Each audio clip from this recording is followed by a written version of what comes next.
আজকেও একটা হঠাৎ দেখা। এই কয়দিন শুধু আমার ঘোরাঘুরি আর আড্ডার ব্লগেরই আপলোড হচ্ছে। ঘরের কাজগুলো কি করছি না করছি সেগুলো আর দিচ্ছি না। কারণ ওগুলো তো আপনারা সবসময় দেখেন। এগুলো একটু স্পেশাল ডে বলে আলাদা করে দিচ্ছি। আজও গিয়েছিলাম সুমাইলার সাথে দেখা করতে। আগে একটা ব্লগে বলেছি ও নিউজিল্যান্ডে চলে যাচ্ছে এবং আজকেও ভীষণ হঠাৎ করে এই প্ল্যানটাই হয়েছে। কারণ আমি যেহেতু দেশের বাইরে চলে যাব, সুমাইলাও কয়েকদিন পরে চলে যাবে। আমি ফিরে আসলে ওর সাথে আর দেখা হবে না। তাই আবারও আজকে হঠাৎ করে বের হয়ে গেলাম ওর সাথে দেখা করতে। আর আজকে আমি যে ড্রেসটা পরেছি এটা হচ্ছে টিএস এর, মানে আমাদেরই আরেকটা বন্ধুর পেজ আছে। সেই পেজের নাম টিএস কালেকশন। ওখান থেকেই পড়েছি এবং এই ড্রেসটা আমাকে দিয়েছে হচ্ছে নওশীদ, আমার আরেকটা বন্ধু। সো আমি নতুন ড্রেসটা পরে চলে গেলাম সুমাইলা আর ফারিয়ার সাথে। ৩টার দিকে বের হয়ে গেলাম বাসা থেকে দেখা করার জন্য। চলে যাচ্ছি গুলশানে এবং আমি যেহেতু আগামীকাল আমার ফ্লাইট রয়েছে সেজন্য খুব একটা হুড়াহুড়ি অস্থিরতার মধ্যে রয়েছি। চলে গেলাম ডেলিফ্রান্সে দেখা করার জন্য। এখানে খুব আরাম করে বসে কথা বলা যায় এবং ডেলিফ্রান্স কিন্তু সারারাত খোলা থাকে। এখন এখানে বসে সারারাত খেলা দেখা যায়। ওদের ব্রেকফাস্ট আইটেমগুলো আমার খুব মজা, যেটা অল ডে লং পাওয়া যায়। সেই আইটেমগুলো খাবারের জন্যই আমি চলে গেলাম এখানে। আমি লাঞ্চ করে যাইনি। এখানে বসেই কিছু একটা খেয়ে নিব তাই। তো ক্যাফের একটু ইন্টেরিয়রটা আগে একটু দেখিয়ে দেই। তেমন কোনো ইন্টেরিয়র না, খুবই সাদামাটা একটা ক্যাফে বা রেস্টুরেন্ট বলতে পারেন।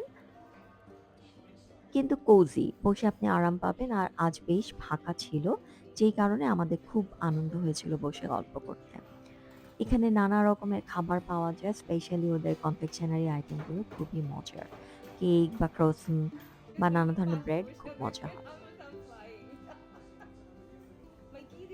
সুমাইলা আর ফারিয়া দুইজনে চলে এসছে, আমার দুই ফেভারিট গার্লস। এদের সাথে আমার খুবই সুন্দর একটা সম্পর্ক, আমি খুবই পছন্দ করি এদের সাথে সময় কাটাতে এবং আজকে সবাইকেই খুব সুন্দর লাগছিল। তারপর আমরা মেনু দেখছিলাম, মেনু থেকে কি খাবার নিব। সবাই বেশ ক্ষুধার্ত ছিলাম একমাত্র সুমাইলা ছাড়া। বেচারা লাঞ্চ টাঞ্চ করে আসছে এবং তার আজকেও ডক্টর আছে। যাওয়ার আগে সব ধরনের প্রিপারেশন সে শেষ করে নিচ্ছে। তাকে বললাম মাস্কারা দিয়েছেন, বলে কি না আমি খুব কম তাড়াতাড়ি করে যা যা পেরেছি তাই সেজেছি। মাস্কারা দিতে নাকি অনেক টাইম লাগে। তো জিজ্ঞেস করলাম কি কি দিয়েছে। সবই দিয়েছে শুধু মাস্কারা ছাড়া, ওটাতেই নাকি টাইম লাগে।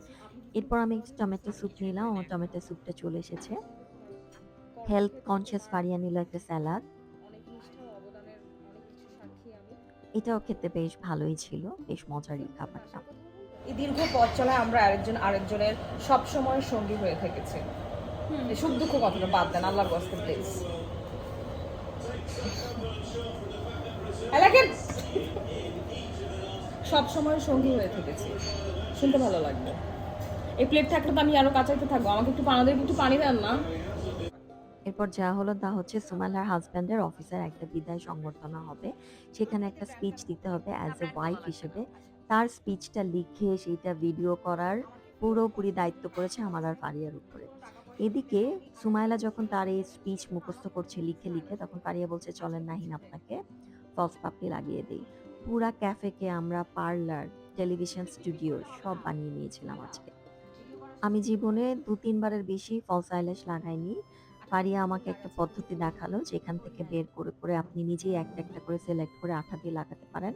সো সে এখানেই এই এক্সপেরিমেন্ট চালালো। আমিও বললাম শুরু করে দেন। কারণ আমার এগুলো খুবই ভালো লাগে এই ধরনের এক্সপেরিমেন্ট চালাতে। আমি কিন্তু চুলের কালারও এভাবে করেছি। গেছি বলল যে, "কালার করতে চান আপু?" আমি বলছি, "হ্যাঁ, হ্যাঁ, আচ্ছা কালার করব। দেন কি কালার করব?" আচ্ছা এই কালার? আচ্ছা ঠিক আছে দিয়ে দেন। দেখি কেমন হয়। আমি কিন্তু এরকম করে সবকিছু করি। কান ফুরাতেও ঠিক এভাবেই গেছি। "কান ফুরাবেন আপু?" "হ্যাঁ, হ্যাঁ কান ফুরাবো।" "দেখি?" "দেন।" "ঠিক আছে কান ফুরায় দেন।" এরকম আরকি।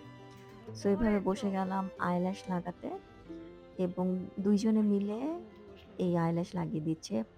ফারিয়া আঠা, আইল্যাশ এগুলো পরিয়ে দিচ্ছে। সুমাইলার কাজ হচ্ছে আমার চোখের উপরের পাতা ধরে রাখা এবং আইল্যাশকে চাপ দিয়ে বসানো। এবং আমরা বেশ অনেকটা সময় নিয়ে এই কাজটা করলাম ক্যাফের মধ্যে। মানে মোটামুটি বলতে পারেন চলন্ত বিউটি সালুন। এখানে বসে আমরা নানা ধরনের কাজ সেরে ফেলছি। আবার সাথে কিন্তু স্ক্রিপ্ট রাইটিং ও চলছে, আরেকজন মুখস্থও করছে। সো আজকে যে কি, কি করেছি আমরা এবং এটাই আনন্দ। এবং এদের সাথে দেখা হলে এগুলোই করা হয়, এগুলোই মজা, এগুলোই ফান, এগুলোই আড্ডা। সময় থাকলে একটা ডান্সের ভিডিও তুলেও সেই ডান্সও আপলোড করে দিতাম, সেটা সময় পাইনি। এই যে একটা একটা করে পাপড়ি নিয়ে বেচারি বহুত কষ্ট করে আমাকে এভাবে করে লাগিয়ে দিয়েছে পাপড়িগুলো। এবং আমার কাজ ছিল হচ্ছে একভাবে চোখ খুলে রাখা। আঠার কারণে চোখ আটকানো যাবে না বা বন্ধ করা যাবে না। আমি মনে মনে বলছি আমার যোগা টিচার দেখলে খুশি হতো যে কিভাবে এক দৃষ্টিতে অনেকক্ষণ তাকিয়ে থাকা যায়। সেটা প্র্যাকটিস করতে করতে পেরে গেছি এখানে। জীবনে কোনো শিক্ষাই বিফলে যায় না, সব শিক্ষা কাজে লাগে। যেটাই আপনি যেখানে যখন যেভাবে কাজে লাগাতে চান সব লেগে যাবে। কে জানতো আমার যোগার এই প্র্যাকটিস ফলস আইল্যাশ লাগানোতে লেগে যাবে। এই যে চোখে ফলস আইল্যাশ লাগানোর পরে আমি পুরা ববিতার মতো করে এক্সপ্রেশন দিচ্ছি। খুব ভাল লাগছে এরকম এক্সপ্রেশন দিতে। পিটির পিটির পিটির পিটির পিটির পিটির পিটির পিটির পিটির। এরপর ফুড চলে আসলো। এটা আমার সবচেয়ে ফেভারিট ব্রেকফাস্ট। এটা খেতে আমি খুবই খুবই খুবই পছন্দ করি। এরপরে ফারিয়া সুমাইলাকে শিখিয়ে দিচ্ছে কিভাবে বলতে হবে এবং এটা কিভাবে ন্যাচারাল ভঙ্গিতে এই কথা বলা যায়। এরপরে ফ্রেমিং করার জন্য পুরা ক্যাফে ঘোরাঘুরি করলাম। ফ্রেমিং এর জায়গা খুঁজছি যে ওকে কোথায় বসাবো, কোথায় কফি রাখবো, কিভাবে সুমাইলা এসে বসবে। একটা কফি শটও নিয়ে নিলাম যে ওর এই কথার মাঝখানে একটা কফি শট দিয়ে দিব। আমি যেহেতু প্রডিউসিং করতাম, এডিটিং এবং ডিরেকশন আমার কাজ, সো এইগুলা করছি এখানে বসে বসে, মানে বহুত কিছু করছি আজকে।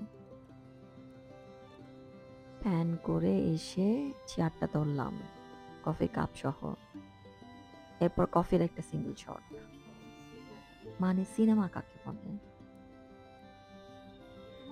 এই যে এখন সুমাইলা তার প্রিয়তম স্বামীকে নিয়ে নানা রকম মধুর বক্তব্য দিচ্ছে।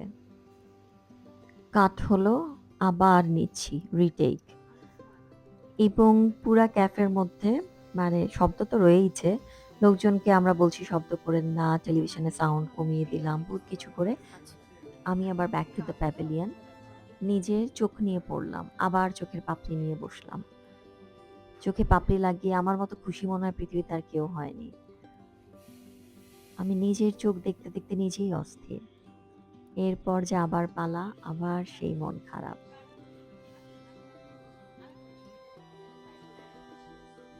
সত্যি প্রিয় মানুষরা চলে গেলে এত খারাপ লাগে, ভীষণ খারাপ লাগে। যাই হোক, আবার আমাদের দেখা হবে, হয় সুমাইলা আসবে না হলে আমরা নিউজিল্যান্ড যাব।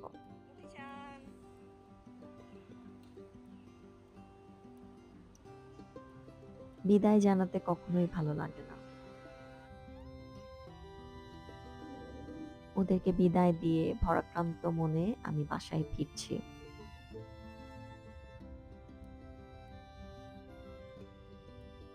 আজও নানা রকম ছবি আমরা তুলেছি, যেগুলো আমাদের সারা জীবনের স্মৃতি হয়ে থাকবে।